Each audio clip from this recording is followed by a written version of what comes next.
सामाईन मोहतरम, आज हम जो कहानी आपकी खिदमत में पेश करने जा रहे हैं उसका उन्वान है अमर बेल।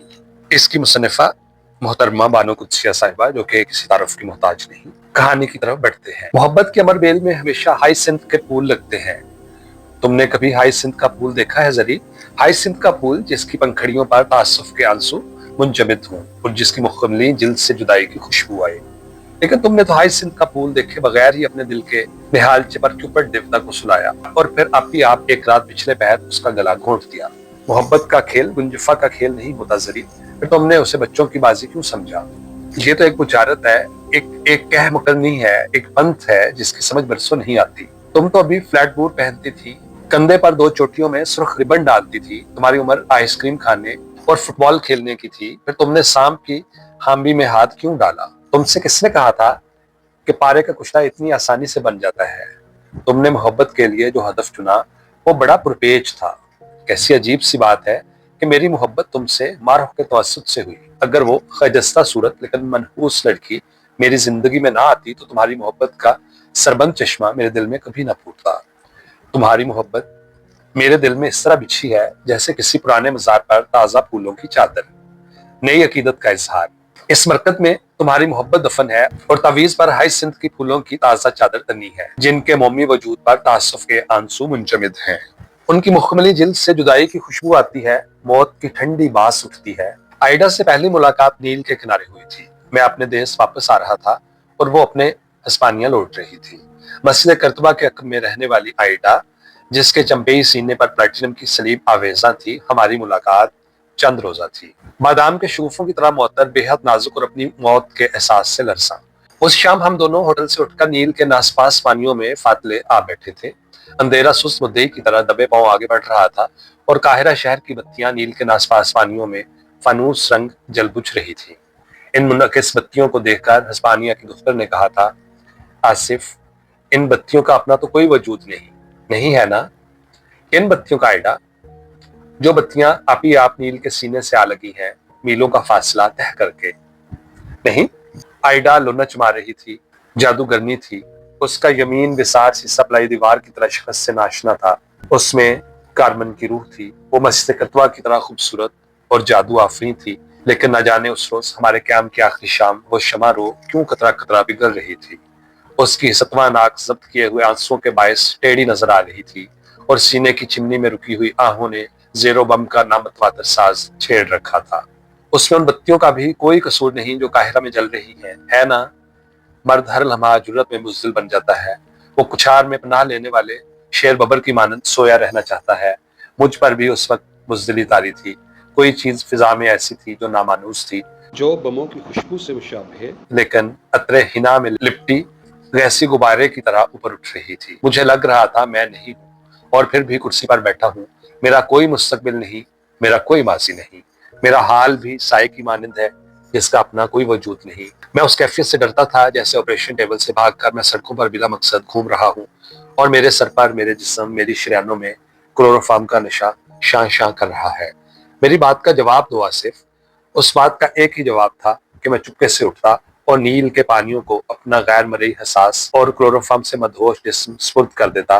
लेकिन मैंने अपनी बुज़दिली को अंसी ठोल में छुपाते हुए कहा, सीधी बात किया करो, समझ में आने वाली। हर वक्त कार्बन बनने की कोशिश ना किया करो। उसने मुंह फेर लिया। नीली आंखों में आए हुए आंसुओं को जब्त करते हुए वो बोली, जो खामखा किसी का अक्स अपने दिल में डाल लें और उसे छुपाए रखें, वो बेवकूफ होते हैं ना। खुदा के लिए इतनी खूबसूरत शाम को तबाह ना करो। लेकिन आइडा के अपने वजूद के अंदर किसी पर नाला गिर रहा था। उसके अंदर शिकस्त और रेख का एक तूफान मुजस्सम था। वो श्याम रंग लम्हों की क्या परवाह करती, भड़क कर बोली, अपने पानियों में यूं बसाना चाहता है तो इसमें शहर की बत्तियों का क्या कसूर? तुम्हें क्या हो गया है आइडा? मैंने डरते डरते पूछा। वो किसी रेडियो पर उम्मे कुलसुम गा रही थी। हर तान में फी सबीलिल्लाह की इल्तिजा थी। मेरे इर्द गिर्द रंगीन छतरियां, उनके नीचे बैठे हुए लोग, उनमें घूमने फिरने वाले बैरे रखे की माल की तरह घूमते नजर आ रहे थे। आइडा नीम व आंखों में चकमाक से आंसू लिए बोली, हाइसिंथ फूल की कहानी सुनी है तुमने? नहीं, और मैं सुनना भी नहीं चाहता। मेरी एक कजन मुझे फिल्मी कहानियां सुनाया करती है, मैं कभी उनके घर नहीं जाता। हाइसिंथ की कहानी फिल्मी नहीं है आसिफ, ये तो दुख के फूल की दास्तान है। ऐसा फूल जिसमें मोहब्बत का मदफन था। میں نے خاموشی اختیار کر لی. میری قوت مدافعت جواب دے چکی تھی. سارے میں زمستانی ہواؤں کی سیٹیاں بج رہی تھیں، چرخے کی مال گھوم رہی تھی اور ام کلثوم التجا کر رہی تھی، رو رہی تھی. فی سبیل اللہ، فی سبیل اللہ. آئیڈا اپنے آپ سے بولی. کہتے ہیں کہ دیوتا اپولو کی دوستی ایک یونانی نوجوان سے تھی.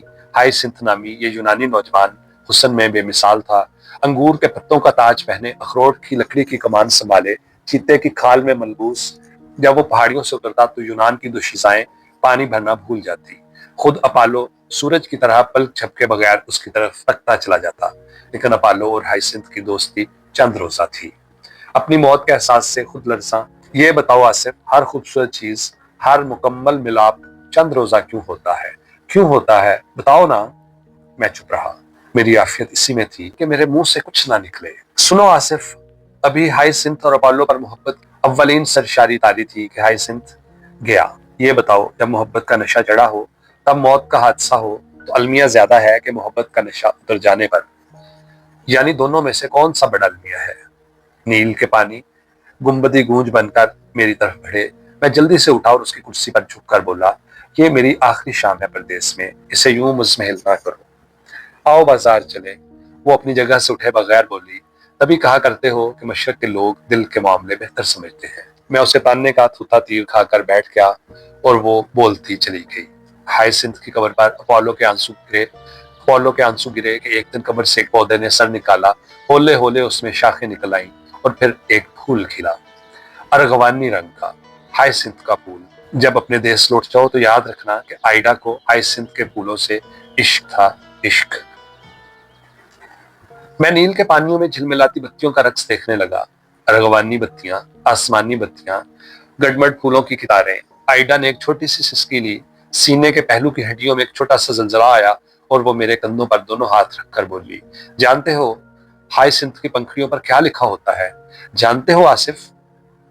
نہیں.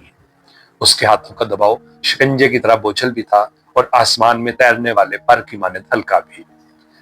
ہائسنتھ پچھتاوے کا پھول ہے، محبت کا مدفن ہے. اس سے جدائی کی خوشبو آتی ہے، اس میں تمناؤں کا لہو جھلملاتا ہے. اس کی ہر پنکھڑی پر لکھا ہوتا ہے افسوس، صد افسوس. اس کی آنکھوں سے دو چھوٹے سے آنسو جھلملاتے ہوئے مجھ پر آن گرے. جب میں پاکستان آؤں گی تو مجھے تاج محل دکھاؤ گے نا؟ میں نے اس کے گریبان میں لٹکی ہوئی سلیب کو چھو کر کہا. تاج محل ہندوستان میں ہے آئیڈیا، تمہیں اپنا ہم سفر بدلنا پڑے گا بارڈر پر. آئیڈا نے اب تک ضرور اپنا ہم سفر تلاش کر لیا ہوگا زری.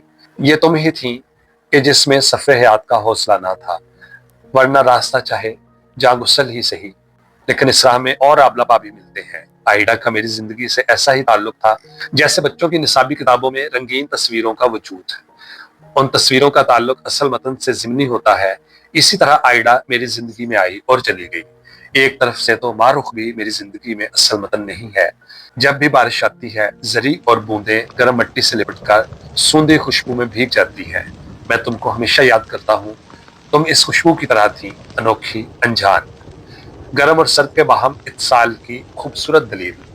آج شام سے بادل چھائے ہوئے ہیں. بجلی ان سیاہ بادلوں میں گھبرائی دیتی ہے.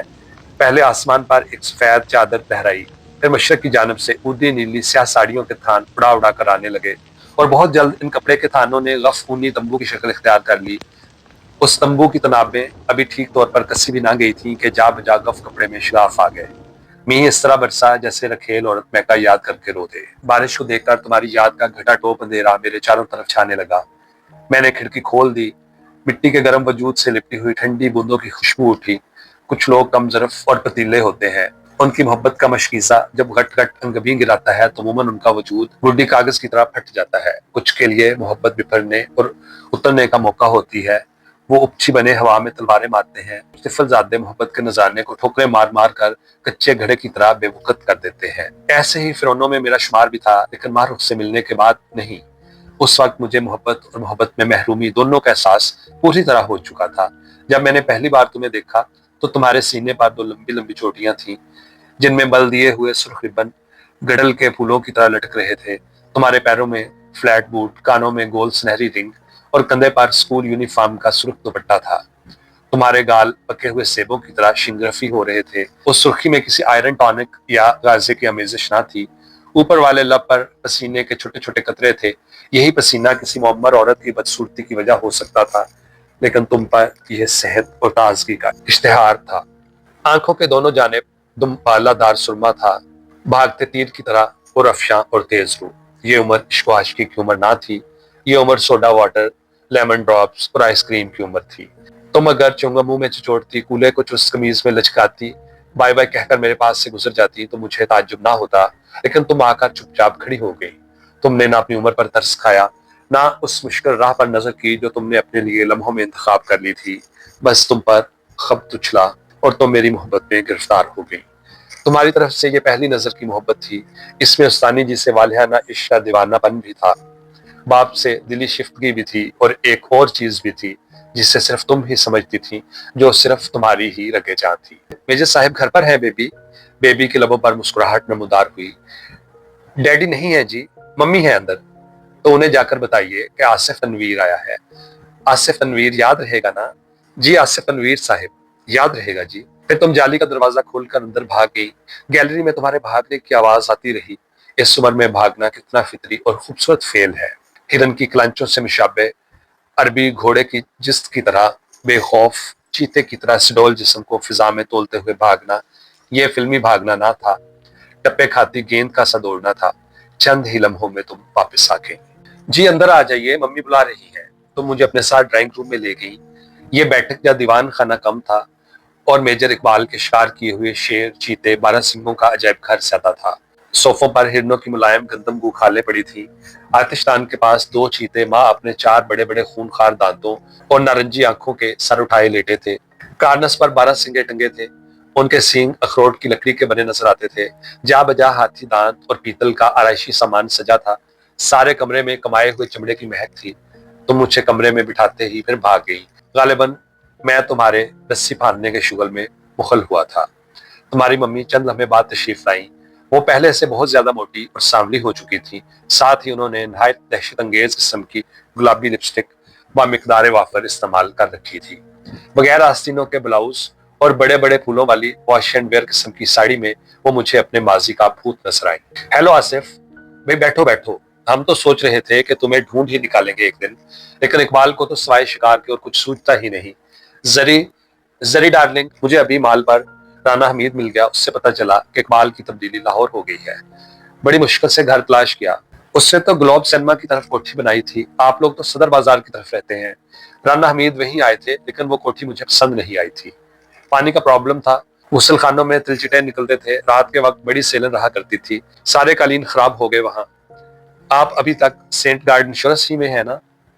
زری ڈارلنگ یہاں آؤ، انکل آئے ہیں. جی ہاں، ابھی تک تو انہی لوگوں کے ساتھ دانا پانی بندھا ہے. شادی ہو گئی کہ ابھی نہیں؟ ابھی تک نہیں. تمہاری ممی کھڑکی میں جا کھڑی ہوئی اور تمہیں آواز دینے لگی. تمہاری ممی ایک زمانے میں بڑی خوبصورت عورتوں میں شمار ہوتی تھی. نمک کی کان تھی، نقشہ اور جسم ایسا تھا کہ سارے میس میں ان کا چرچا ہوتا تھا.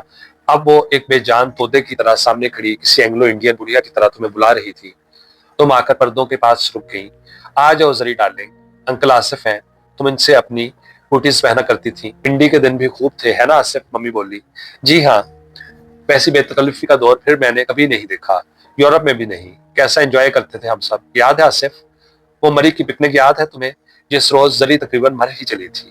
میری بیوقوفی تھی، میں نے تجربے کے طور پر پانی میں اتار دیا تھا.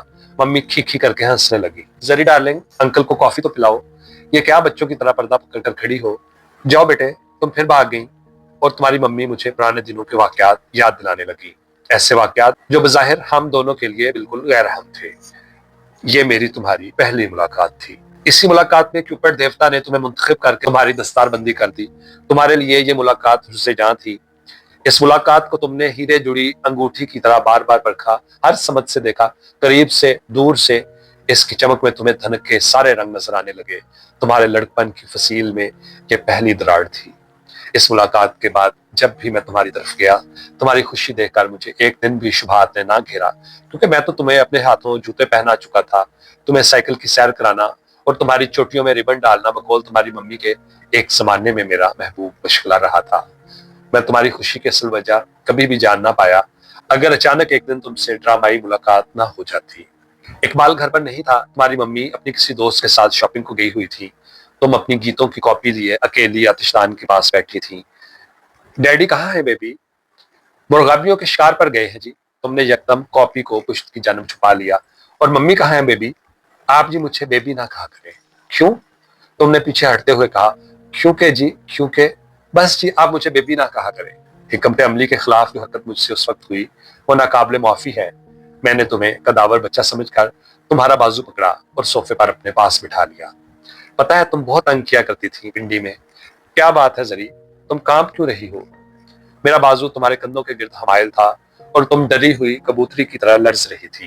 क्या बात है जरी, बुखार तो नहीं कहीं? मैंने अंग्रेजी में सवाल किया। तुम खामोश रही। तुम ठीक तो हो जरी? तुमने उठने की कोशिश की तो तुम्हारे हाथ से गीतों की कॉपी फिसल कर कलीन पर जा गिरी। दांत निकाले चीते से 1 फीट उधर।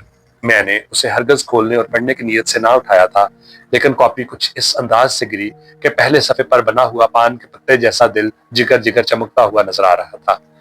मैंने झुककर उस दिल को उठा लिया। दिल के वस्त में एक लंबा सा तीर खींचा था जिससे आंसुओं की लड़ी टूट कर सफे पर बिखरी पड़ी थी, और अंग्रेजी में रकम था अल्फ के लिए जो नहीं जानता। उस तस्वीर के गिर्द अरगवानी आसमानी फूलों की जदूल बनी थी, हाई सिंध के फूलों का हाशिया। तुम खौफजदा खड़ी थी और मैं अहमकपन से बार बार पूछ रहा था, ये अल्फ से किसका नाम शुरू होता है जरी डार्लिंग? तुमने मुंह फेर लिया और आहिस्ता से बोली, इसे ना देखिए प्लीज, प्लीज। मैंने सफों को बड़ी बेदर्दी से उल्टना शुरू कर दिया। बेवकूफ, अंकल से शर्माया नहीं करते। अंकल तो राजदार होते हैं उल्टा। हम कोई मम्मी को बताएंगे थोड़ा ही। तुम्हारी कजलाई आंखों में आंसुओं का तरमरा फैलने लगा। मैंने इसको अपनी बेवकूफी से ना समझा और कॉपी को बेतुजही से देखने लगा। ये तो एक अजली बंद था जिसमें शर्मो हया वाले हाथी रहते थे, दुनिया से छुपकर मोहब्बत करते थे और मोहब्बत को सबसे छुपाए रखते थे। सारे गीत अंग्रेजी में थे। हर गीत के ऊपर एक ही जुमला लिखा था, अल्फ से मुखातिब होकर, प्लीज मेरी सॉन्ग बुक वापस कर दीजिए प्लीज। अगर मुझे लम्हे भर के लिए भी एहसास होता कि मेरा नाम अल्फ से शुरू होता है तो शायद मैं बहुत जल्द तुम्हारी किताब लुटाकर घर चल देता। लेकिन मैं तो पूरे 2 सेट टेनिस के खेल कर आ रहा था। मेरा सारा वजूद टप्पा खाई गेंद की तरह खिलंडरा हो रहा था। प्लीज। यकदम मेरी निगाह एक सफे पर रुक गई। ऊपर बार बार लिखा था, शायद कभी, शायद कभी। नीचे कॉन्वेंट मार्का मखसूस लिखाई में नस्म मरकूम थी, अलफ, शायद कभी तुम्हें मेरा ख्याल आए तन्हाई में। शायद जिसका आज तुम्हें इंतजार है वो बेवफा निकले। शायद तुम आहें भरो और दस्ते बद्दुआ रहो मेरे लिए। शायद कौन जाने मैं लौट कर आ भी सकूं। नज़म ने मुझसे बसूली मारकर सारी हवा निकाल दी। ये अल्फ कौन है जरी, कौन है ये? लेकिन तुम्हारे चेहरे पर मोटे मोटे आंसू बरस रहे थे। फिल्मी आंसू नहीं, बल्कि वो आंसू जो बड़ी शिद्दत से हल्क में उतरा करते हैं। I am sorry baby darling, खुदा कसम। लो अपनी सॉन्ग बुक, ये लो। मैं तुम्हारा राज नहीं जानना चाहता, प्लीज बेबी। मैंने तुम्हें चुप कराने की नीयत से तुम्हारा सर अपने सीने से लगा लिया। अगर चाणक्य जिंदा होता तो 10 प्रस्तावित करता कि महाराज, ऐसी कन्हैया को सीने से लगाना हिकमत अमली के खिलाफ है। यह सरंदीप की स्वरूप निकाह है। कामदेव की बानी पर नंगे पैर आने वाली ऐसी कन्हैया की नाक अव्वल तो होती ही नहीं, और जो बाकी रह भी जाए तो उसे काट लेना ही बेहतर है। हिकमत अमली की दूसरी गलती कर चुकने के बहुत बाद में मुझे एहसास हुआ कि अगर मुझे अल्फ का नाम ना मालूम होता तो इसमें हम दोनों की बेहतरी होती। इस वाक्य के बाद कई रोज तक मैं तुम्हारे घर ना आया। दिल में एक अनजाना सा खौफ था। गो बजाहिर इस खौफ की कोई वजह ना थी। तुमने अपने मुंह से कुछ ना कहा था, लेकिन मेरे दिल की टेली प्रिंटर पर मुसलसल यही खबर पहुंच रही थी कि हुजर करो, बच जाओ, आगे खतरा है, 0 लाइन है। यह जगह बीमा कंपनी के मैनेजर के लिए बारूद खाने से कम नहीं। तुम्हारा वैक्सीनेशन कार्ड मुकम्मल नहीं, हुजर करो, बच जाओ। जब से ये पर्चा दिल को लगा था मैंने छावनी का रुख करना ही छोड़ दिया था। अचानक एक दिन मुझे दफ्तर में इकबाल का फोन आ गया, अभी इसी वक्त घर पहुंचो। मैं चुलस्तान से 3 चितल और 2 हिंडोटे मारकर लाया हूँ। मैंने काम का उज़र पेश करना चाहा तो मेजर ने धमकी दी, सुनो, अगर आधे घंटे में ना पहुंचे तो हम खुद तुम्हें लेने आ जाएंगे, खुदा हाफिज। पेशतर इसके कि मैं कोई माकूल बहाना तराश सकता, फोन उधर से बंद हो गया। मैं अजब खोले में पड़ गया। ना तो जाने पर तबीयत आमादा होती थी, ना ठहरने की जात थी। हमवार जिंदगी में यह नया शाखसाना पैदा हो गया था। बहुत सोच विचार के बाद जब मैं मिलाकर वहां पहुंचा तो मम्मी और डैडी बरामदे में बैठे थे। हस्बे आदत इकबाल पाइप पी रहा था। चेहरे पर बड़ी विशाल मुस्कुराहट थी। एक टांग पर दूसरी टांग धरे, ऊपर वाली टांग बड़े तवातर से हिलाया जा रहा था। मम्मी की कुर्सी से चंद कदम परे हिरन और चीतल बड़े थे और उनके पेट कोयलों से भरे हुए थे। मम्मी एक छोटा सा रुमाल लिए अपना नाक खरीदने में मशगूल थी। हेलो यंग मैन, कमाल है, इधर का चक्कर ही नहीं लगाते, तुम अच्छे दोस्त हो, इकबाल ने अपनी कुर्सी से उछलकर कहा। तुम्हारी मम्मी ने पहले तुम्हें आवाज दी और फिर रुमाल से खूनी साफ करते हुए बोली, हम तो तुम्हारे होटल आ रहे थे हिरन लेकर। फिर इकबाल कहने लगे, ये हिरन उसके किस काम का, वो तो होटल में रहता है। तुम बाहर आई तो मैंने महसूस किया कि तुम्हारा चेहरा हस्पानवी लीमू की तरह जर्द हो चुका था। सुर्ख रिबन, फ्लैट बूट और यूनिफॉर्म के बावजूद तुम्हारी आंखें बाबुल मुंदिब बन चुकी थी। तुम में एक ऐसी ब्याही हुई औरत का स्वरूप था जिसका शौहर उसे पहली रात ही छोड़ गया हो। जरी निहायत आला कबाब बनाती है आसिफ, अंकल को सलाम करो जरी डाले। तो मुकद्दस कबूतर जैसा सफेद हाथ उठाकर पेशानी की तरफ ले गई। ये तो आपको बहुत याद करती है आसिफ, अभी कल ही कह रही थी, अब तो अंकल कभी आते ही नहीं। मैंने जवाब दिया, तुम्हारे डैडी चुलिस्तान गए हैं, वो भला किससे मिलने आए। मैंने तुम्हारी जानिब देखा, तुम्हारे होंठों में जब्त किए हुए आंसू की कपकपाहट थी, आंखों में बेरुखी और अपनी कम नसीबी का गिला था। इन आंखों में एक पूरी दास्तान थी, शहर पोम्पियाई की तबाही की दास्तान। मैंने उसकी इब्रानी जुबान बज़ाहिर समझते हुए कहा, जरी तो हमसे बोलती ही नहीं, हम किससे मिलने आए भला। अपने गलत जवाब पर पशेमान होकर मैंने फौरन ही बातों का रुख पलट दिया। अच्छा ये बताओ, कहाँ कहाँ शिकार करने गए। पहले तो गए भावलपुर, वहां नवाब साहब के मुकर्रबीन में से एक हजरत साथ थे। बड़ा आसाइशी शिकार खेला, बिल्कुल प्रिंस हाफिज बनकर। शिकार कम और ज़ियाफतें ज्यादा हुई। फिर 4 दिन चुलिस्तान में रहे। वंडरफुल। समंदर, पहाड़ और रेगिस्तान, ये तीनों अल्लाह ने इसलिए बनाए हैं कि जब इंसान ज्यादा इतराने लगे तो उन्हें देखकर अपनी असलियत को पहचाने। कॉफी पियेंगे आप, मम्मी ने सवाल किया और मेरे जवाब के इंतजार किए बगैर जरी का ऑर्डर लगाया। जाओ जरी, अंकल के लिए कॉफी लाओ, चीज और वेफर्स भी लाना। इकबाल अपनी तंग में बोलता गया, यार चुलिस्तान खूबसूरत है, बहुत ही खूबसूरत, खासकर चांदनी में। लेकिन वो सुंदर बन वाली बात कहाँ। तुम्हारी मम्मी ने गहरे फिरोजी रंग का पल्लू कंधे पर घसीट कर कहा, तौबा तौबा, मेमन सिंह में ये इस कदर खुश थे आसिफ के क्या बताऊं। सुबह सुबह आधी दर्जन केले खाते, रात को 2-4 अनानास और शाम के वक्त कच्चे डाब। इनका बस चलता तो कभी लौटकर मगरबी पाकिस्तान ना आते। मेरी जिंदगी के 4 बेहतरीन साल मेमन सिंह में गुजरे हैं। वो शिकार है वहां यार, वो शिकार है कि इंसान शिकार अफोर्ड ही नहीं कर सकता। कारतूस खत्म हो जाते हैं लेकिन शिकार खत्म नहीं होता। मीलों फैला सब्जा, झीलें, बजरे, कोई ब्यूटी है, कोई वाइल्ड लाइफ है। My God, wonderful wonderful. लेकिन ये तुम्हारी भाभी बहुत बोर हुई वहां। तुम्हारी सांवली मम्मी ने फौरन कहा, तो मेरा तो रंग संवला गया था वहां, साल 2 और होती तो बिल्कुल काली हो जाती। मैं तो रिटायर होकर वहीं चला जाऊंगा, या खुलना में कॉटेज बना लूंगा, या चंद्रगोना में झोंपड़ी डाल लूंगा। मेमन सिंह अब सोफिस्टिकेटेड हो चला है। चाटगाम बेहतर है, मम्मी बोली। हम लोग कभी छुट्टियों में आ जाया करेंगे, कहीं भी हो रहूंगा मशरकी पाकिस्तान में यार आसिफ। इस कदर सादा जिंदगी है उन लोगों की, ऐसी सादा जिंदगी के इंसान इबरत पकड़ता है। हर घर के आगे एक पूल भी है, छोटा सा, सारा खानदान उसमें 3-4 बार नहाता है। बाथरूम का खर्च सिफर, 12 रुपए की फर्स्ट क्लास धोती आती है, एक पहन ली एक धो ली। पैरों में खड़ावे, सोने को शीतल पाई, खाने को मछली भात। ना उन्हें कोई क्रॉकरी चाहिए, ना कालीन दरकार है, ना इलेक्ट्रिक गुड्स। सुभान अल्लाह, क्या जिंदगी है। शेर की तरह आजाद फिरते हैं बनों में। तौबा बस भी कीजिए, बेहश्त का नमूना ही बना दिया मशरकी पाकिस्तान को। बस कैसे करूं, जिसने एक बार डा पी ली उसने सोमरस पी लिया। यार आसिफ, क्या लज्जत है कच्चे नारियल में। सुभान अल्लाह, वंडरफुल। कभी गए हो मशरकी पाकिस्तान। जाता ही रहता हूँ। फिर कैसी जगह है। तफरीह के लिए निहायत आला है। बिल्कुल ठीक है, मम्मी चहकी। तुम लोग जन्नत में भी सिर्फ तफरीह के लिए जाओगे, इकबाल ने कहा। इतने में तुम कॉफी लेकर आ गई, अखरोट की लकड़ी के बड़े ट्रे में। तुम मेरे पास बैठकर कॉफी बनाने लगी। जब भी तुम मेरी तरफ निगाह करती तो मुझ तकले के सब बल निकल जाते। मुझे सिलसिला कलाम जोड़ना मुश्किल हो जाता। कोई चीज मुझे अंदर ही अंदर समझा रही थी कि मुझे जल्द घर जाना चाहिए। लेकिन इकबाल हर किस्म के कारतूस, बंदूक की किस्में, मचान बांधने के तरीके, जानवरों की शिकार से बचने की खातें, आधी रात, पिछले पहर और दोपहर के शिकार के फायद और नुकसानात पर सैर हासिल बहस करता रहा। ये एक तरफा बहस जिसमें मेरी शमूलियत बराए नाम और तुम्हारी मम्मी बराए सोबत शामिल रही। तुम कोने में किताबें लिए बैठी रही। गो कई बार तुम्हारी मम्मी ने तुम्हें सो जाने को कहा, लेकिन तुमने सुनी अनसुनी कर दी। अजब बात है, मुझे तुम्हारे दिली जज्बात का अंदाजा हो चुका था, फिर भी मैं अपने आप को समझा रहा था कि ये मेरी खुद रसाई है। कभी इस कदर प्यारी बच्ची को इश्क हो सकता है। ये सब कंचों की झटल खेल है कि बाजी हार जाने पर सब खिलाड़ी अपने अपने कंचे वापस लेकर हंसी खुशी अपने अपने घरों को लौट जाएंगे। मुझ अंकल नुमा इंसान से ऐसी मोहब्बत, और फिर वो भी इतनी कम उम्र मासूम लड़की करे। तौबा तौबा। उस रोज के बाद मैंने दिल ही दिल में अहद कर लिया کہ جو کچھ بھی ہوگا میں تمہارے گھر نہیں جاؤں گا، لیکن ایک انشورنس کے سلسلے میں مجھے ایک ایسے گھر جانا پڑا جہاں میرے عزم کو توڑنے والی تمہاری ممی موجود تھی۔ انہوں نے میرے عذر کو پس پش ڈال دیا اور مجھے اپنے ساتھ لے گئی۔ آخری بات جو انہوں نے کی، اس کے بعد انکار کی گنجائش نہ تھی۔ وہ بولی میرے پاس گاڑی نہیں ہے، صرف مجھے گھر پہنچاؤ، اترنا نہ اترنا تمہاری مرضی۔ اور جس وقت میں نے کار پورچ میں کھڑی کی، وہ فرش سے اتری اور اقبال کو فون کرنے چلی گئی۔ میرا ارادہ اندر جانے کا نہیں تھا، میں صرف تمہاری ممی کو تکلفاً خداحافظ کہنے کے لیے رک گیا۔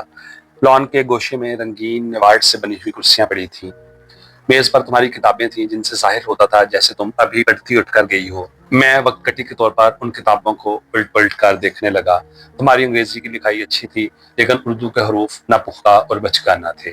رف کاپی میں ایک مضمون بہار پر ایک رخصتی کی عرضی اور چھوٹے چھوٹے پیروں کو اختصار سے لکھنے کی مشق کی گئی تھی۔ جا بجا میرا نام لکھ کر اس طرح پینسل سے کاٹا گیا تھا کہ بمشکل پڑھا جاتا تھا۔ میرا دل خوف سے لرزنے لگا۔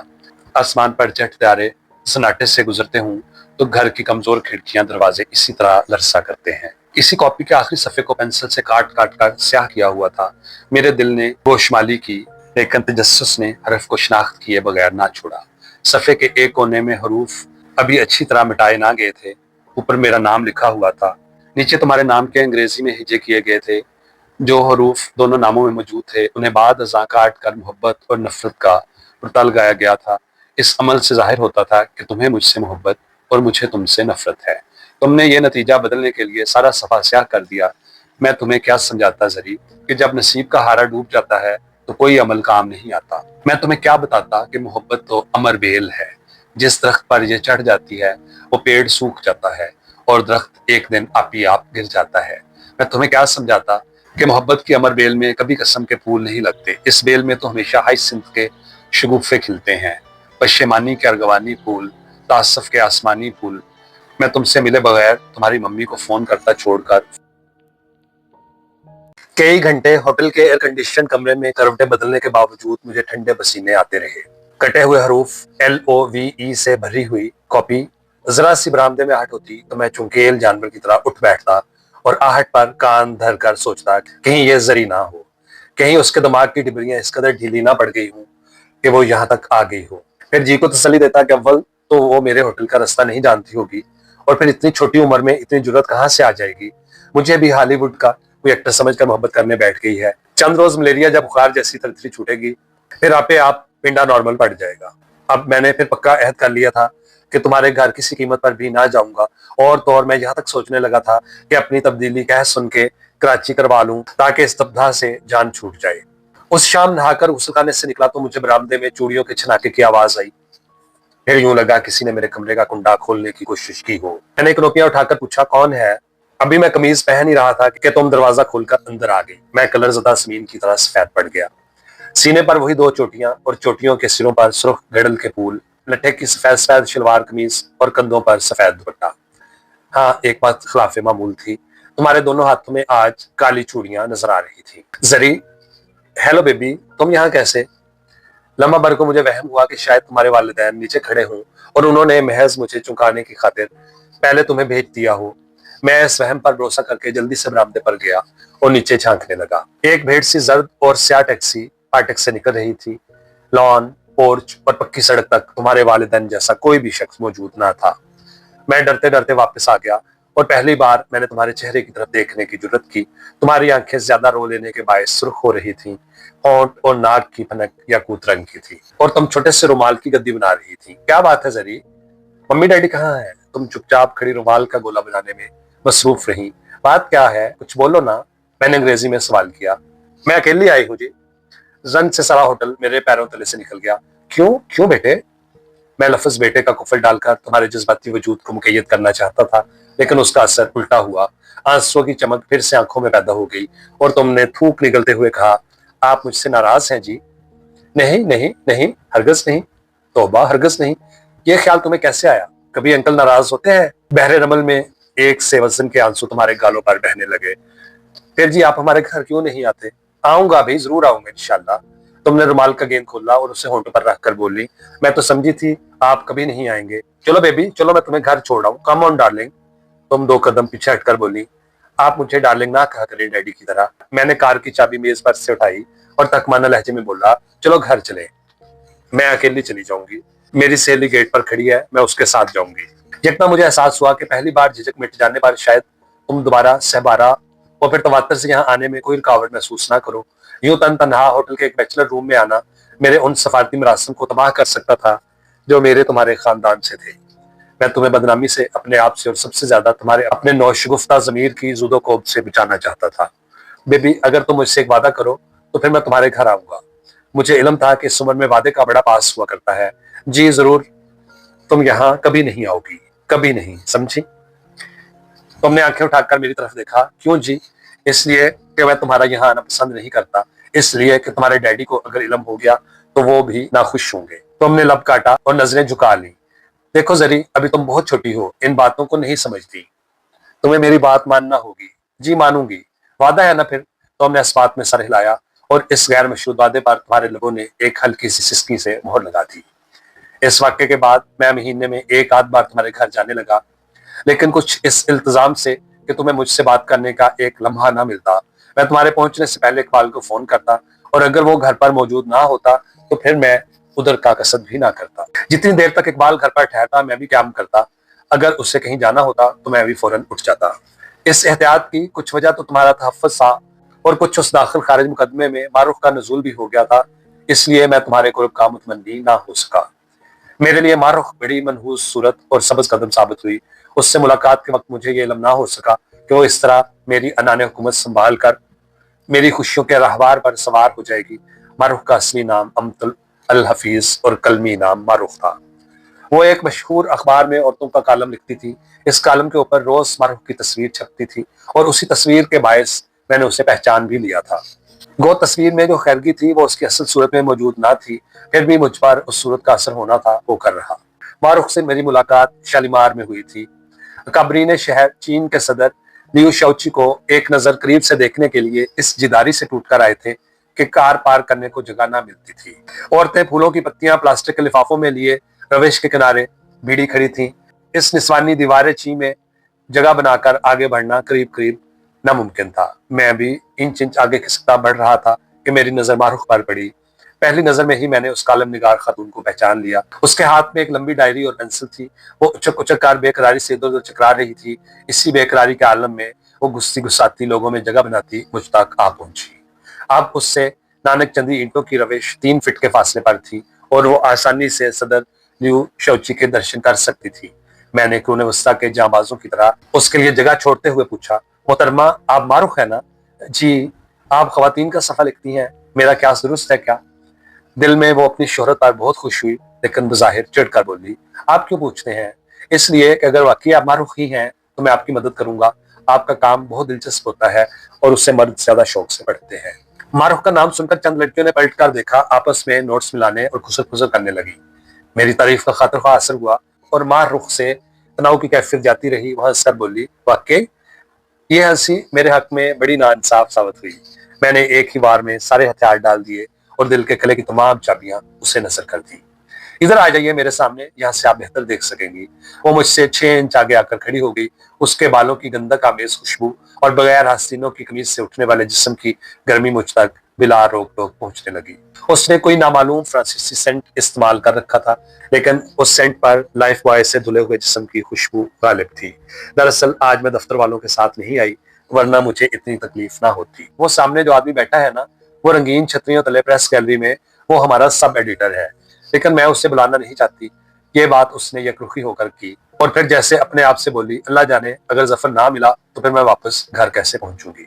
उसके आखिरी जुमले पर जहन में प्लान बनाते हुए कहा, मैं सेफगार्ड इंश्योरेंस का जोनल मैनेजर हूँ, आसिफ तनवीर। मेरा असली नाम अमतुल अल हफीज है। सलाम अलैकुम। अगर आपको कोई एतराज ना हो तो मैं आपको घर पहुंचा आऊंगा।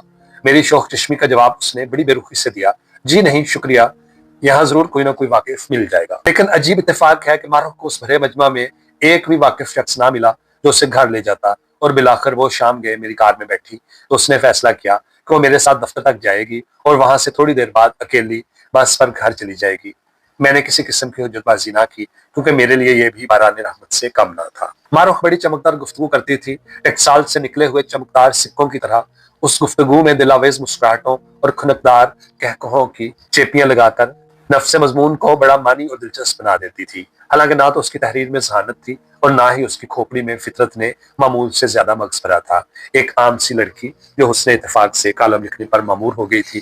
اس کالم لکھنے نے اس کی شخصیت میں ایک قسم کا وقار پیدا کر دیا تھا، جیسے کچھ چھوٹے قد کی عورت ایڑی والی جوتی پہن کر خود اعتمادی محسوس کرتی ہے۔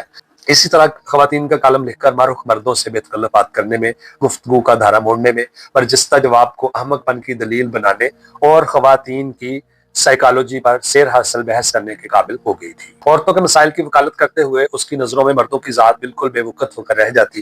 جب وہ باتیں کرتی تو اس کی باتوں میں کندھاری انار کا کھٹا میٹھا مزہ اور رنگ ہوتا۔ عجیب سی بات ہے کہ سارے دفتر میں اس گفتگو کا کوئی شدائی نہ تھا اور سب اسے ایک پشنگ لڑکی سمجھتے۔ ماروخ سے ملاقات ہونے کے بعد میں بڑے تواتر سے تمہارے گھر جانے لگا۔ تم کو دیکھ کر اب مجھ پر مراتی کیفیت طاری نہ ہوتی تھی۔ میں تم سے تمہارے جذبے سے خوفزدہ نہ رہا۔ میں نے اپنے جملہ حقوق ماروخ کے نام محفوظ کر کے اپنے آپ کو نظر بد سے بچانے کا اشتام لکھا لیا تھا۔ تمہارے لیے شاید یہی بہت تھا کہ میں نے تمہارے گھر کو یاد تو رکھا، کیونکہ نہ تو تم نے مجھے کبھی بلانے کی کوشش کی اور نہ کبھی مجھے اکیلا پا کر میرے پاس ہی آئی۔ بس مجھے دیکھ کر تم میں اتنی تبدیلی آتی کہ تمہارا چہرہ دمکنے لگتا، جیسے سر شام برف آلود چوٹیوں پر شفق کی روشنی پڑ رہی ہو، کانسی کے گلدان میں سرخ گلابوں کا عکس پڑ رہا ہو، جیسے کوئی بچہ ہتھیلی میں ٹارچ جلا کر اپنی انگلیوں کی نارنجی روشنی دیکھنے لگے۔ تمہاری ہسپانوی لیمو جیسی جلد پر اتنی سرخی اود کر آنا بذات خود ایک بہت بڑی علامت تھی، لیکن میرے لیے یہ علامت اپنا مطلب کھو چکی تھی۔ ماروخ سے شالیمار میں ملنے کے بعد مجھے محسوس ہوا اتنے برس اتنے کرن میں ایک تیر کی مانند گھومتا رہا ہوں، ایک ایسا تیر جس کا ہدف کھو گیا ہو۔ میری ساری زندگی آبشاری تھی، شور و غوغا سے پر۔ بہت ساری عورتیں میری زندگی میں سمندر کے جھاگ کی طرح آئیں اور چلی گئیں۔ مجھ سے ان کا رشتہ سطحی تھا۔ ان عورتوں کی محبت میں جانبے کی کوئی ذمہ داری نہ تھی، نہ ذہنی نہ جسمانی۔ وہ مجھے اور میں انہیں کھیل کود کے شریک سمجھ کر علیحدہ ہوئے تھے۔ کسی سے بھی بچھڑ کر مجھے پامالی مکمل خستہ حالی کا دورہ نہ پڑا تھا۔ نہ میں نے کبھی شیو پڑھائی، نہ خواب آور گولیاں کھائیں اور نہ کبھی دل بہلانے کے لیے شہر چھوڑا۔ لیکن یوں ہی ماروخ کار سے اتری، مجھے یوں محسوس ہوا کہ اب میں زندہ نہ بچوں گا۔ اس کی دل پر کندہ ہو گئی تھی۔ اس کی آواز اور اس کے کہکے، اس کی مہک دل کو تھامے بیٹھی تھی، ورنہ میں تو شاید اسی روز کچھ کر بیٹھتا۔ پہلی بار مجھے احساس ہوا کہ دمے کے مریض کی طرح میرا سانس اکھڑ رہا ہے، میری ٹانگیں کمزور پڑ رہی ہیں اور میں وہ نہ رہا جو اب تک تھا۔ مجھ میں حضرت عیسیٰ جیسی انکساری، کچھوے جیسی سخت جانی، فاختہ جیسی ناعاقبت اندیشی اور نہ جانے کیا کیا خاصیتیں پیدا ہوئی جا رہی ہیں۔ میں ان چند گھنٹوں میں بہت زیادہ بڑھ گیا تھا یا بہت زیادہ گھٹ گیا تھا۔ کوئی ایسی قوت تھی جو میرے ماضی کو ربڑ سے مٹا رہی تھی، جو میرے مستقبل کو تشکیل دیے بغیر جستی حروف میں میرے حال کا نفس مضمون تیار کر رہی تھی۔ میں ساری رات جاگتا رہا۔ میں نے کئی درجن سگریٹیں پھونک ڈالی، کئی بار مسحری لگائی، اندر لیٹا، پھر بڑبڑا کر باہر نکلا، مسحری اوپر چڑھائی اور پھرنے لگا۔ کوئی صاحب عصا ایسا تھا جو اونگ سے جگاتا اور ماروخ کے خیالوں میں غلطاں کر دیتا۔ میں بے خواب آنکھیں، اوجل سر اور اڑا اڑا سا چہرہ لیے دوسرے دن ماروخ کے دفتر پہنچا۔ وہ ہاتھ میں پینسل اور ڈائری لیے ایک اینکوش آدمی سے چتر چتر باتیں کر رہی تھی۔ اس نے میرا رتی بھر نوٹس نہ لیا۔ مجھے آپ سے کچھ کام تھا۔ ماروخ نے مجھے پہچاننے سے قطعی طور پر انکار کرتے ہوئے کہا، فرمائیے۔ آپ نے مجھے پہچانا نہیں؟ جی نہیں، میں نے پہچان لیا ہے۔ آپ سیف گارڈ انشورنس کمپنی کے زونل مینیجر ہیں، تنویر آصف صاحب۔ فرمائیے۔ اینک والے شخص کی باتیں خام خواہ کھل گئی اور وہ بڑے اخلاق سے ہاتھ بڑھاتے ہوئے بولا، ظفر، میں یہاں فوٹوگرافر ہوں۔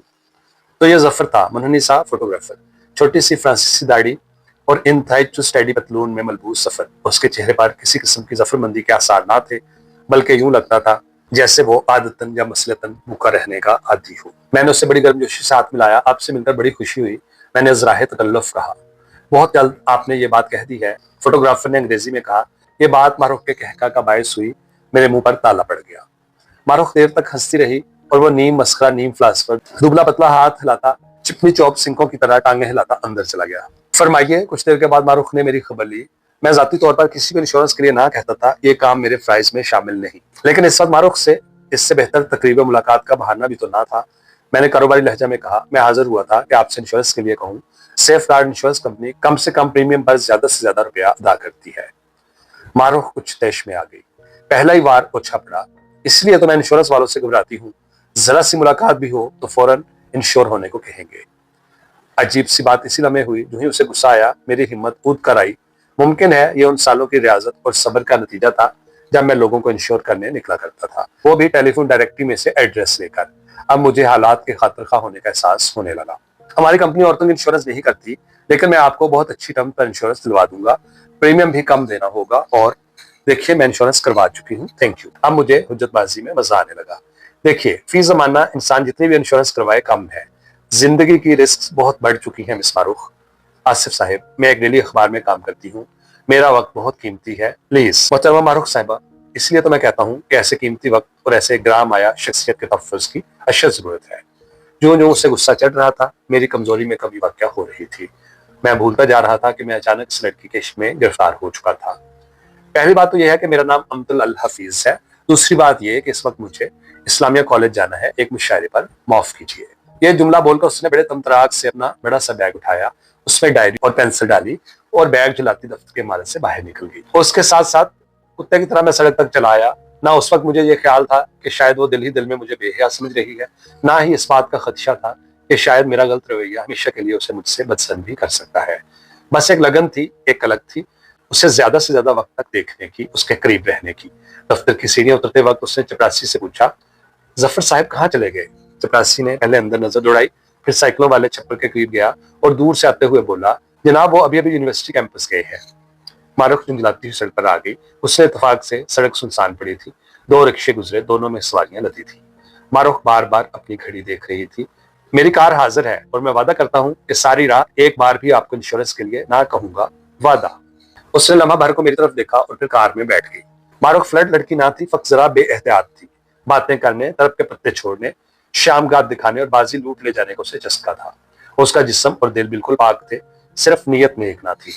عام عورتوں کی طرح جو سج بن کر بازار جاتی ہیں اور چاہتی ہیں کہ نظروں ہی نظروں میں سارے جہاں کے مرد ان کے عاشق ہو جائیں، لیکن اچھا آوازہ کوئی نہ کسے، ان کے دوپٹے کو کسی کی انگلی بھی نہ چھو پائے۔ ماروق بھی یہی چاہتی تھی، چاہنے والوں کے پشتارے لگ جائیں، جو ایک بار اس سے بات کر لے، ہمیشہ کے لیے اس کا پینتھن نکال لے۔ وہ اپنی جدت تباہ کی خود اس قدر قائل تھی کہ ہر مرد کو اس میدان میں ہرا کر اسے ذہنی سکون ملتا تھا۔ وہ بعد میں مجھے علم ہو گیا کہ یہ ذہانت بھی بالکل سطحی ہے، اس میں نہ تو اصلی ذہانت کے ابرک جیسے پرت تھے، نہ گہرے پانیوں کا سکون، اور نہ ہی خیال کی گہرائی۔ زیادہ سے زیادہ وہ پنڈت رتن ناتھ سرشار کی بٹیانوں کی طرح ضلع جگت کی ماہر تھی۔ بہت جلد مجھ پر یہاں ہو گیا کہ عام تو سارے ظفر کے لیے ہیں، میری طرف تو وہ گٹھلیاں پھینکتی ہے۔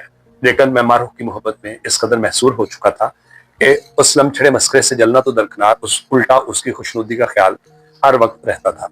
مجھے یہ گٹھلیاں اس قدر عزیز تھیں کہ میں انہی کی تلاش میں ماروق کے دفتر میں جاتا اور پیروں گداؤں کی طرح بیٹھا رہتا۔ جب کبھی میں تمہارے گھر جاتا تو ان باتوں کی چمک میرے ساتھ آتی، پھر نہ تو ہی مجھے تمہاری روتی ہوئی آنکھیں نظر آتی، نہ تمہارا گمسم چہرہ دکھائی دیتا، نہ تمہاری آوازیں دیتی خاموشی سنائی پڑتی۔ میں تو سارا وقت خلوت اور جلوت میں ماروق سے ہی باتیں کیے جاتا۔ اسی طرح ایک روز میں تمہارے ہاں بے دھیان بیٹھا تھا، اقبال نے پہلی مرتبہ میری توجہ تمہاری طرف لٹائی۔ صبح تم نے انڈا کھایا تھا بیبی ڈارلنگ؟ اقبال نے پوچھا۔ تم نے نفی میں سر ہلا دیا۔ دودھ؟ جی پیا تھا، تم آہستہ سے منمنائی۔ کہاں پیا تھا زری؟ ہاں چکھا ضرور تھا اقبال، اللہ جانے اس سے کیا ہوتا جا رہا ہے، نہ کچھ کھاتی ہے نہ کسی سے بولتی ہے۔ 2 بوتلیں کارڈ لیور آئل کی پلائیں، وٹامن بی اور سی کی گولیاں کھلاتی ہوں، ذرا رنگ تو دیکھیے، اس کا چھپکلی سی نکل آئی ہے نا آصف؟ میں نے اسپانوی لیمو جیسی جلد پر نظر ڈالی اور پرے دیکھنے لگا۔ بڑے دنوں کے بعد میرا ضمیر مجھے ملامت کرنے اور نیکی کرنے پر اکسانے آ بیٹھا تھا۔ اقبال اپنی بندوق کو گز سے صاف کر رہا تھا۔ اس نے تمہاری ممی کی بات پر کان دھرے بغیر کہا، آؤ آصف ذرا باہر چلیں، کھیتوں کی طرف، شاید کوئی سینڈ گرواز مل جائے۔ میرے وہم و گمان میں بھی نہ تھا کہ تمہارا شاری باپ مجھ سے تمہارے متعلق کچھ کہنا چاہتا ہے۔ جب ہم آبادی سے بہت دور نکل گئے اور فضا سے شہر کی آوازیں غائب ہو گئی تو وہ اچانک رک گیا اور گھاس پر بیٹھتے ہوئے بولا، آصف مجھے زری کے متعلق بڑا فکر رہتا ہے، میں تم سے کچھ پوچھنا چاہتا ہوں۔ میں ماروق کے متعلق سوچ رہا تھا، یکدم میرے گھٹنے کمزور پڑ گئے۔ ہاں ضرور پوچھو۔ نہ تو وہ کچھ کھاتی ہے، نہ کسی سے بولتی ہے، نہ کسی سہیلی سے ملنے جاتی ہے، اور نہ ہی اب کوئی اس کی سہیلی گھر آتی ہے۔ پہلے تو وہ کرنل افتخار کی بیٹیوں سے بہت فری تھی، اب کبھی ان کا نام بھی نہیں لیتی۔ میں بڑا فکر مند ہوں۔ میں نے تھوک نکل کر کہا، کسی ڈاکٹر کو دکھانا تھا اقبال، شاید معدے میں ہو۔ دکھایا تھا، کرنل وسیم نے سارا چیک اپ کروایا ہے، بلڈ ٹیسٹ لیا ہے، چیسٹ کا ایکس رے کروایا ہے، بظاہر وہ بالکل تندرست ہے۔ اقبال نے انگریزی میں کہا، تعجب ہے، دور کہیں چکی چلنے لگی تھی اور اس کی آواز میں مدم آہوں کی ہوک تھی۔ शिकारी के माथे पर पसीना आ गया। मैंने हमेशा इकबाल को खलंडरे मूड में देखा था। कारतूस से लेकर चीते की आंखों तक उसकी बातों की उड़ान थी। उसके सामने शिकार से हटकर अगर कोई बात की जाती तो वो ऊँघने लगता। आज वो घास पर बंदूक परे रखे, घुटनों को बाजुओं में लिए मुतवहश सा बैठा था। इकबाल का ये पहलू मेरे लिए बिल्कुल अजनबी था। बड़ी देर के बाद उसने अंग्रेजी में बड़े अक्खड़पन से पूछा, तुम्हारा क्या ख्याल है? क्या उसे किसी से मोहब्बत हो गई है? अगर मुझे इल्म हो जाए कि उसे किससे मोहब्बत है तो मैं सब कुछ करने को तैयार हूँ। मैं जरी की बड़ी इज्जत करता हूँ आसिफ। मेरे लिए सवाल का जवाब देना सहल ना था। जरा सा एतराफ भी मुझे इतनी दूर ले जाता कि फिर मैं लौट कर ना आ सकता। मैंने सारी बात को मामूली रूप देकर कहा, अभी कहाँ इकबाल? अभी तो वो अपनी उस्तानी से काफलब कर रही होगी। इकबाल ने लम्हा भर को मेरी जानिब देखा। इस नजर में बड़ी मजरूह सी चमक थी।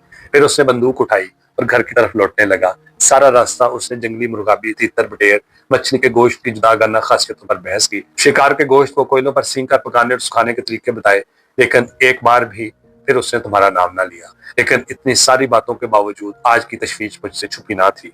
वो अपनी इकलौती बच्ची के लिए बड़े चक्कर में था। उसकी बातों में आज इन्हमाक तो जरूर था, लेकिन वो गहरी दिलचस्पी ना थी जो अमूमन उसकी बातों से मुतरश्शे हुआ करती थी। मैं इकबाल की मदद करना चाहता था और किसी किस्म की मुस्बत गुफ्तगू हम में मुमकिन ना थी। पोर्च के पास पहुंचकर मैंने उससे इजाजत चाही। उसने मुझे रोकना चाहा, लेकिन मैं दिल ही दिल में जो फैसला कर चुका था मुझे उस पर अमल करना था, और वो भी बहुत जल्दी में। बड़ी उजलत में रुखसत हुआ और सीधा मारूह के पास पहुंचा। वो एक फुल स्केप पेपर पर बॉल पेन के साथ कुछ लिख रही थी। दफ्तरी मेज पर बहुत सी तस्वीरें पड़ी थी और हर तस्वीर के ऊपर एक चिट लगी थी। मैं सलाम करके उसके पास बैठ गया। उसने बड़े साहब की तरह सर के इशारे से सलाम का जवाब दिया और काम में मसरूफ रही। मैंने झुककर सफे पर देखा, लिखा था, मेरे मियाँ शादी की सालगिरह भूल गए। इस उन्वान को नेक शगुन समझकर मैंने कागज पर हाथ रखा और आहिस्ता से बोला, अमतुल हफीज। उसने नजरें उठाए बगैर जवाब दिया, अमतुल हफीज बहुत साती नाम है। मारूख कही। गर्म मिस्त्री पर जैसे पानी के छींटे पड़ गए। मारूख, वो कापी पर लिखते हुए बोली, आंसू नेक शगुन जरूर है, लेकिन चेहरे का मेकअप खराब कर देते हैं। शादी की पहली रात। मुझे तुमसे एक जरूरी बात कहना है। वो अपने बच्चों की देखभाल खुद करती हैं। बेगम रिजवानी से एक मुलाकात। मेरी बात सुनो मारो खुदा के लिए। टीन के डब्बों से आरास्ता खाना। वो तस्वीरों पर कैप्शन लिखती गई। मारूख लम्हा भर के लिए मेरी तरफ तवज्जो दो। वो कलम घसीटते हुए बोली, फरहा देबा अपने शोहर की चहेती बेगम। अल्लाह के लिए मारूख, मुझे तुमसे मोहब्बत है। मलका एलिज़ाबेथ 10 लाख की मालियत के मलबूसात लेकर सफर करती हैं। मैंने अपना सर हाथों में थाम कर कहा, मुझे तुमसे मोहब्बत है मारूख, मोहब्बत की शादी में नाकामी की वजह। अब मैं झुंझलाकर उठा और उसके हाथों से कागज छीन कर बोला, मारूख, मजाक की एक हद होती है। मजाक कौन कर रहा है? मैंने चिढ़कर कहा, और मेरे हर सवाल का वही जवाब है जो आपने दिया। मारूख ने कागज बड़ी तराहट से मेरे हाथों से छीना और ऊपर उठाकर बोली, जनाब मैं कुछ उन्वान बना रही थी अपने कॉलमों के लिए, देखिए पसंद फरमाइए। अच्छा आज तुम संजीदा नहीं हो, मैं फिर आऊंगा। जब मैं दरवाजे के पास पहुंचा तो मारूख अपनी मेज पर बैठते हुए बोली, और वो क्लासिकी मौसीकी कंसर्ट पर नहीं जाएंगे? अभी कल तक तो बड़ा जोश था। मारूफ से नाराज होना और फिर उस नाराजगी को मुश्किल करना मेरे बस की बात ना थी। मेरी शख्सी आजादी उसके हुजूर बिल्कुल खत्म हो चुकी थी। मैं दुम दबाए कुत्ते की तरह दोबारा कुर्सी पर आ बैठा। उसके बाद किसी किस्म की गुफ्तगू ना हुई। मैं अपना झूठा वकार कायम रखना चाहता था और वो मुझ जैसों को धुएं में उड़ाती थी। इसलिए जब तक वो लिखती रही मैं तस्वीरें देखता रहा। मैंने उन तस्वीरों को देखकर अंदाजा लगाया कि पाकिस्तान की खवातीन फैंसी ड्रेस को बहुत पसंद करती हैं। जा बजा कल्चरल शोज में औरतें गहने बातें से लेस, गरारे, सिंधी कमीज, चूड़ीदार पजामे, विश्वास, सिलहट के अंदाज की साड़ी, वो गजे लहंगे, पठानी कुर्ते और शीशों की बनी हुई टोपियां पहने हुए थी। पंजाबी लड़कियों को पठानी बनने का शौक था। सिंधी लड़कियां साड़ी पहने इतरा रही थी। मुअम्मर औरतें चूड़ीदार पजामों और रूसी लिबासों में मलबूस थीं। गर्जे के बड़े पैमाने पर एक बड़ा वसी और रीज घपला था। फैशन के इन मकबूल शोज के अलावा उन खवातीन की तस्वीरों का भी पलंदा धरा था जो एक्ट्रेस बनते बनते किसी तरह बच गई थी। यक रुखा पूरा चेहरा और 3/4 चेहरे की अनगिनत तस्वीरें थीं। सब शक्लों पर वही एक लेमन ड्रॉप किस्म की मुस्कुराहट थी। कुछ तस्वीरें उन पार्टियों की थी जो शादी, सालगिरह और नौजवान लड़कों के यूरोप जाने की तकरीबों पर दी जाती हैं। उन तस्वीरों में मेहमान अमूमन दूल्हा दुल्हन सालगिरह मनाने वाला या सफर पर जाने वाला नहीं होता, बल्कि वो अफसर बाला या मशहूर आदमी होता है जिनके इर्द गिर्द तमाम मेहमान घुसने की कोशिश करें। मैंने तो एक आध तस्वीर में यहाँ तक जुल्म देखा कि दुल्हा और दुल्हन के ऐन दरमियान एक गंजे सर वाले साहिब राजमान है। इर्द गिर्द घर वालों की 2 रोया पलटन खड़ी है। नीचे रकम है, दूल्हा दुल्हन के दरमियान जनाब एजाजुल हक साहिब। नीचे रकम है, दूल्हा दुल्हन के दरमियान जनाब एजाजुल हक साहिब। उन तस्वीरों पर मुस्तदाद उन मुअम्मर लीडर नुमा औरतों की तस्वीरों का इज्तिमा था जो बैरूनी ममालिक के सरबराहों का खैर मकदम करने एयरपोर्ट के VIP एनक्लोजर में पहुंची थी। जिन्हें मुकामी फंक्शन पर पहली कतार में बैठने का मौका मिला था, जो जनाना जलसों में सदारत के फ़ैज़ अदा कर चुकी थी। उन ख़वातीन के चेहरे फोटोग्राफरों की चमकदस्ती के बावजूद व्हेल मछली की तरह थल थल और बेजान नजर आ रहे थे। मैं ये तस्वीरें देखने में मसरूफ था कि मारूफ उठते हुए बोली, क्यों चलिएगा कि नाराज रहिएगा? भी अभी हम मॉल तक पहुंचे थे कि मुझ पर फिर दौरा पड़ा। मारूफ, ये सिलसिला कब तक चलेगा? कौन सा सिलसिला? देखिए देखिए, आहिस्ता चलाइए, रिक्शा आ रहा है उधर से। मेरी गर्विदगी और तुम्हारी बेरुखी। जब तक आप चलाना चाहें, सारी कार्रवाई एक तरफा है। मैंने 70 की रफ्तार पर मोड़ काटा। अल्लाह, आज आप सही सालम ले जाने का इरादा नहीं रखते। मारूफ, मैं उन मर्दों में से नहीं हूँ जो शादी के बाद औरतों की आज़ादी सलब कर लिया करते हैं। तुम चाहे सारी उम्र औरतों का कालम लिखना, खुदा कसम मुझे एतराज ना होगा। ये तो मेरी मर्जी पर मुनहसर है। शायद मैं जर्नलिज्म फौरन छोड़ दूं। एक टांगे से टक्कर होते बची। हम दोनों की मर्जी हमेशा एक होगी मारूफ, हमेशा। वो खिलखिलाकर हंस दी। यानी बाला ही बाला मेरे हकूक आपके नाम महफूज भी हो गए। तमन्ना तो मेरी यही है। खूब, अल्लाह के लिए इतनी तेज ना चलाइए गाड़ी। मुझ पर अपनी मोहब्बत का बोझ बड़ा शदीद हो चला था और गाड़ी बेकाबू होकर कभी दाएं कभी बाएं मुड़ने और झूलने लगी थी। आसिफ साहब क्यों मुफ्त में बदनाम करने लगे हैं मुझे? सुबह अखबार में छपेगा, मारो खवातीन की कालम निगार शीतला मंदिर के पास हादसे का शिकार हो गई। उनके साथ कार में जो शख्स था उसकी शिनाख्त जारी है। मैंने गड़गड़ा कर कहा, तुम दिन भर किसी वक्त संजीदा भी होती हो कि नहीं? उसने पक्का समूह बनाकर जवाब दिया, मेरा ख्याल है सारे दिन में मुझे गैर संजीदा होने का एक लम्हा भी मुयस्सर नहीं आता। खुदा के लिए मारूफ, मुझसे शादी कर लो प्लीज। अब अगर आपने मुझसे ऐसा मजाक किया तो मैं यही उतर जाऊंगी। इसी लम्हा मैं खामोश हो गया और कंसर्ट के इख्तिताम तक खामोश रहा। लॉन पर रंगदार नवाड़ी कुर्सियां पड़ी थी और कंसर्ट शुरू होने में अभी देर थी। हमें ऐसी जगह मिली जहां से हर आने जाने वाला आध फीट के फासले से गुजरता था। शामियाने तले काबरी ने शहर का सैलाब आया हुआ था। मजमा में औरतों की अक्सरियत थी और उनमें वो खवातीन ज्यादा थी जो शोहरों के शाना बिशाना बड़े टुस्से से आई थी। औरतों की तादाद कुछ इसलिए ज्यादा ना थी कि यकदम लाहौर की मस्तूरात कनरस हो गई थी और उन्हें मौसीकी से इश्क हो गया था, बल्कि अक्सर इसलिए आई थी कि उनके पास कुछ ऐसे लिबास थे जो लोगों को दिखाना बहुत जरूरी था। कुछ इसलिए तशरीफ लाई थी कि सुबह ही उन्हें अपनी हमसाई और दोस्तों को बताना था कि रात वो भी कंसर्ट पर मौजूद थी। कुछ महज इसलिए चली आई थी कि आज शाम कंसर्ट से बेहतर शहर में कोई और प्रोग्राम ना था। बेगमात की खीरा कुन से बाइश ऐसी थी, बड़ी बड़ी रस्सागीर तोहफे कान पकड़ती और उनसे लिबास पहनने का सबक हासिल करती। मुझसे एक मरतबा एक टैक्सी गर्ल ने शिकायतन कहा था, जनाब जब से बेगमा तवाइफगिरी करने लगी हैं उन्होंने हमारे डिस्क पर लात मार दी है। वो कैसे? मैंने सवाल किया।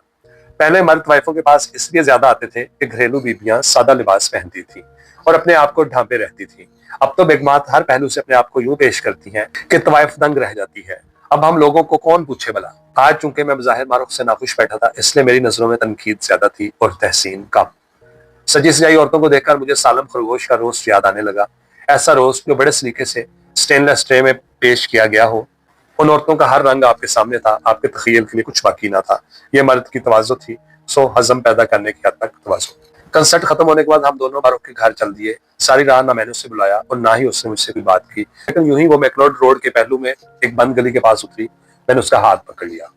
मारूफ, मारूफ, मारूफ ने एक झटके से हाथ छुड़ाया और तन कर बोली, मिस्टर आसिफ, मेरा ख्याल था कि मर्द और औरत में अफलातूनी मोहब्बत मुमकिन है, लेकिन यह तजर्बा गलत निकला। मर्द और औरत में कैसा ही लातल्लक रिश्ता क्यों ना हो, दोनों में से एक को जरूर तवक्को पैदा होती है मोहब्बत की। खुदा हाफिज। मारूफ, सुनो तो। क्या सुनूं? खुदा जानता है कि मैंने ऐसी कोई बात नहीं की जिसने आपको गलत उम्मीद दिलाई हो। फिर भी गलत फहमी पैदा होगी ना। मारूफ, तुम लौट कर मुझ तक जरूर आओगी। फिलहाल तो मैं जफर की तरफ नाजित कर रही हूँ। खुदा हाफिज। मुझसे मिलने की कोशिश ना कीजिएगा, ये बात तय है। मारूफ जल्दी से रवाना होगी और मैं कितनी ही देर वहां खड़ा रहा। जफर, मारूफ, चॉपस्टिक जैसी टांगे चलाने वाला नीम मस्खरा नीम फिलासफर, इस आतिशबाजी का मंजूर नजर है। ये हकीकत मुझे समझ ना आती थी। बड़ी देर बाद जब मैं कार में बैठा तो विंड स्क्रीन पर मुझे तुम्हारी सूरत नजर आई। हिस्पानवी लीमू जैसी जिल्द, गुमसुम आंखें, सीने पर लटकते दो लंबे लचकीले सांप और सांपों के मुंह में गड़ल के आतिशी फूल। मैंने तुमसे ऐसी कोई बात ना की थी जिससे मोहब्बत की बू आती हो। फिर तुमने आप ये फैसला क्यों कर लिया? मेरी मोहब्बत के बगैर तुम्हारा वजूद नामुकम्मल है। शायद मारूफ ठीक ही कहती थी, मर्द और औरत का रिश्ता कभी लाताल्लुक नहीं हो सकता। यहाँ हमेशा एक वायरस मौजूद रहता है जो मुकम्मल भोलपन और सादगी को मफलूज कर देता है। ये वो बत्तियां हैं जो आप नीले पानियों में मुनकिस हो जाती हैं। दूसरे दिन सहपहर के वक्त मैं तुम्हारे यहाँ पहुंचा। ये मेरी खुदगर्जी थी कि मैं तुम्हारी अकीदत के पाहे से अपनी जख्मी अना को सेंक देना चाहता था। मैं हमदर्दी वसूल करने उस जगह पहुंचा जहाँ का हर जरा मोहब्बत के वायरस में डूबा हुआ था। जब मैंने कार को पोर्ट में रोका तो पहली बार मुझे एहसास हुआ कि शायद तुम्हारे मम्मी डैडी घर पर ना हो, लेकिन भाग जाने की राह मसदूद हो चुकी थी। कार का शोर सुनते ही तुम बरामदे में आ पहुंची थी। तुम्हारा चेहरा जर्द था, कभी ये आयरन टॉनिक और गाजे की सुर्खी से बेनियाज शिंगरफी नजर आया करता था। मुझे देखकर तुम्हारे कान की रुएं सुर्ख हो गई। तुम भाग कर ड्राइवर वाली सीट की जाने आ गई और हैंडल घुमाते हुए बोली, आइए। डैडी कहाँ है तुम्हारे? वो जी हिरन मीनारे गए हैं। और मम्मी जान? वो भी साथ गई हैं जी। तुम नहीं गई उनके साथ? मैंने सवाल किया। मेरे सीनियर कैम्ब्रिज के इम्तिहान है जी परसों से। मैंने बिल्कुल अंकलों जैसी आवाज में कहा। ठीक ठीक, फिर तुम तो पढ़ो बेबी, मैं तो चलता हूँ। इकबाल को बता देना मैं आया था। तुमने पहली बार जुर्रत से दरवाजा खोलकर बात की। जी मम्मी डैडी आने वाले हैं, बस आप जरा तो उतर आइए। तुम्हारी आवाज में जो इल्तिजा थी, मैंने उसके सामने अपने आप को निहत्था महसूस किया। नहीं भाई, तुम्हारी पढ़ाई में हर्ज होगा, 5 मिनट रुक जाइए, सच डैडी आने वाले हैं अभी। तुम्हारी आंखों में आंसू थे। उन आंसुओं का दुख मैंने पहली बार महसूस किया। अपनी महरूमी के एहसास से मेरा अपना हलक नमकीन हो गया। तुम मुझे ड्राइंग रूम में ले गई। मैं उसी मखसूस सोफे में बैठ गया जो आतिशदान के करीब था। सारे कमरे में कमाए हुए चमड़े की महक थी। चीते के सर, 12 सिंगों की आंखें और शेर बब्बर की खाल यकदम बहुत जानदार हो गई थी। मुझे जंगल का सुनाटा कमरे में मुकैयत महसूस हो रहा था। पहला पर्चा किसका है? इंग्लिश का। फिर दूसरे दिन संडे है जी। अच्छा भी, मैं तो चलता हूँ, तुम्हारे डैडी तो मछली का शिकार खेलने गए होंगे। एकदम मैं उठ खड़ा हुआ और चलने की नीयत से 2 ही कदम उठाए होंगे कि तुम्हारी आवाज आई। ये आवाज एक बच्चे की थी, लेकिन उसमें मीराबाई का सारा गम था। उस पर अंशु उनका और तावन भी कर रहे थे। मुझसे शादी कर लीजिए, 2 दिन के लिए, 1 दिन के लिए। सारी लड़कियां मुझे छेड़ती हैं आसिफ साहब, खुदा के लिए मुझसे निकाह कर लीजिए, 1 घंटा भर के लिए चाहे, फिर आप मुझे तलाक दे दीजिएगा। मैं हमेशा आपके एहसानमंद रहूं। मेरे सर के ऐन ऊपर बम का गोला फटा। लड़कियों के इस बात का इल्म कैसे हुआ जरी? हो गया है जी, होना ही था। मैं आपकी तस्वीर जो साथ ले जाती थी बस्ते में, मैं उससे पूछना चाहता था कि मेरी तस्वीर उसके पास कहां से आई, लेकिन जब मैंने लौटकर उसकी तरफ देखा तो वो मुझे बेहद छोटी, दिल बर्दाश्ता नजर आई, बिल्कुल जंगी कैदियों की तरह मजबूर और बदहाल। मैंने अपने दोनों हाथ उसके कंधों पर रखे और आहिस्ता आहिस्ता बोला, सुनो जरी, मैं तुम्हारी मोहब्बत की इज्जत करता हूँ, लेकिन अभी तुम बच्चा हो, ये दौर गुजर जाएगा, तुम खुद इस जज्बे पर हंसोगी। बचपन में सभी इस तरह मोहब्बत करते हैं, लेकिन इकबाल मेरा जिगरी दोस्त है। हम दोनों चाहे बरसों ना मिले, हमारी दोस्ती बहुत गहरी है। मैं एक खास एतमाद पर यहाँ आता हूँ। तुम्हारी आंखें बंद थी और पलकों से भरी बरसात टूट रही थी। और एक और बात भी है जरी, तुमने आंखें खोल दी, आंसू से लबालब भरी आंखें। मुझे किसी और से मोहब्बत है, बिल्कुल ऐसी ही मोहब्बत जैसी तुम्हें मुझसे है। मैं उसके बगैर जिंदा नहीं रह सकता, समझी जरी? जी। न जाने वो सारे आंसू कैसे यकदम खुश्क हो गए। मैं भारी कदम उठाता बाहर आया और कार में बैठा और पोर्च से रुखसत हो गया। काश मैं पलटकर एक बार तुम्हें देख ही लेता। रात को 1:45 मुझे इकबाल का फोन मिला।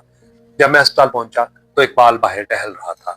बड़ी देर लगा दी तुमने आसिफ। मुझे मालूम ना था कि इकबाल मेरे मुतल्लिक किस कदर जानता है। मैं खामोश रहा।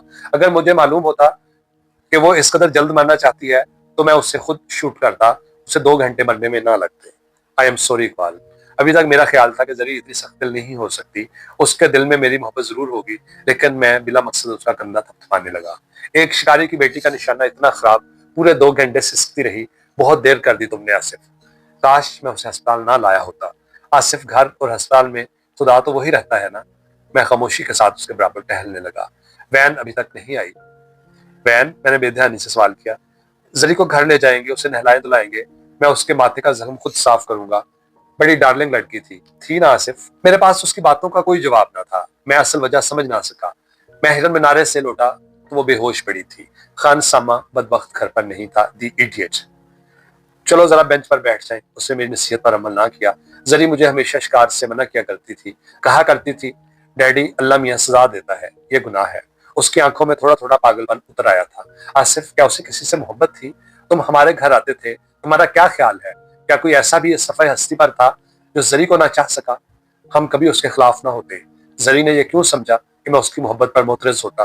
क्यों क्यों क्यों? मैं तुम्हारे डैडी को क्या समझाता कि नील के पानियों में मनकस होने वाली बत्तियों का कोई कसूर नहीं? मैं तुम्हारे डैडी को क्या बताता, मोहब्बत तो अमर बेल की मानंद है। जिस दरख्त पर उसकी जर्द डालियां चढ़ जाती है, वो दरख्त आप ही आप मर जाता है। मैं तुम्हारे बाप को क्या समझाता और वो क्यों समझता? मैं तो तुम्हें भी ना बता सका जरी कि तुम्हारे जाने के बाद, मारूफ की मोहब्बत छिन जाने के बाद मुझ पर क्या गुजरी। तुम्हारी मोहब्बत मुझ तक मारूफ के तवस्सुत से पहुंची है जरी। इस मोहब्बत का तुम्हें कुछ फायदा नहीं पहुंच सका, लेकिन मैंने तुम्हारा कर्ज लुटा दिया है। मेरे इर्द गिर्द अमर बेल चढ़ चुकी है। इसमें हाइसिंथ के फूल खिले हैं, पशेमानी के अर्गवानी फूल, तासफ के आसमानी फूल। मैं तुम्हारा कर्ज लुटा रहा हूँ। ہولے ہولے آنسو بانسو آہ درا۔ تمہاری محبت کی بتیاں میرے دل کے ناس پاس پانیوں میں منعکس ہو چکی ہیں زری، لیکن میں بتیاں تمہیں نہیں دکھا سکتا۔ میرا کوئی مستقبل نہیں، میرا کوئی ماضی نہیں۔ میں وہ مریض ہوں جس کی شریانوں میں کلوروفارم کا نشہ شاں شاں کر رہا ہے اور وہ آپریشن تھیٹر سے بھاگ آیا ہے۔ بارش بہت زور سے آئی ہے، بادلوں کے گف کپڑے میں شگاف آ گئے ہیں، مٹی کے گرم وجود سے ٹھنڈی بوندوں نے لپٹ کر سوندھی خوشبو اٹھائی ہے۔ تمہاری یاد کا گھٹا ٹوپ اندھیرا میرے چاروں طرف چھانے لگا ہے۔ میں استفل زادے کی طرح تھا جو محبت کے نذرانے کو ٹھوکریں مار مار کر بے وقت کر دیتے ہیں، لیکن اب نہیں زری، لیکن اب کیا فائدہ، اب کیا فائدہ۔